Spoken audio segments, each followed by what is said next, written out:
Pumunta tayo sa ating Google Chrome or kahit anong browser. Sa search bar, i-type natin ang uplift-g2p.dswd.gov.th. Siguraduhin sa tamang website tayo mapupunta dahil maraming fake website ang nagkalat.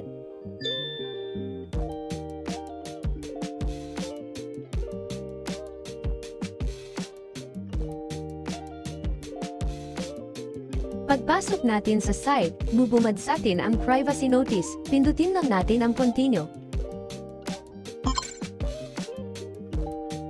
Pindutin ang sign in with eGov.th.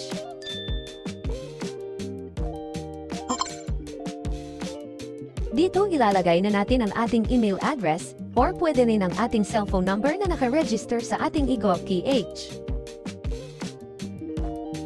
After mailagay ang email or cellphone number, pindutin na natin ang continue.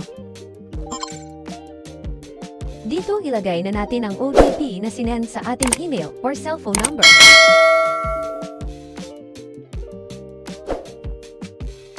After mailagay ang OTP, pindutin na ang verify code.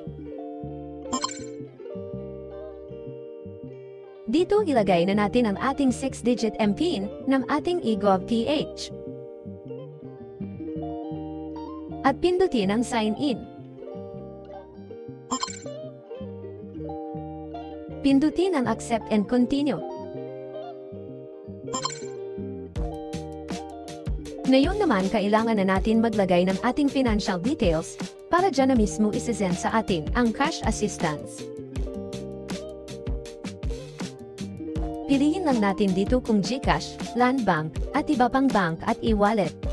Siguraduhin lang natin na sa atin mismo nakapangalan ang e-wallet or bank na ilalagay natin. Sa ngayon ang pipiliin ko ay GCash. Pindutin natin ang add.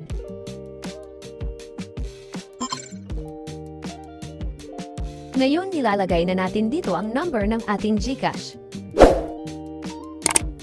After malagay, pindutin na natin ang submit.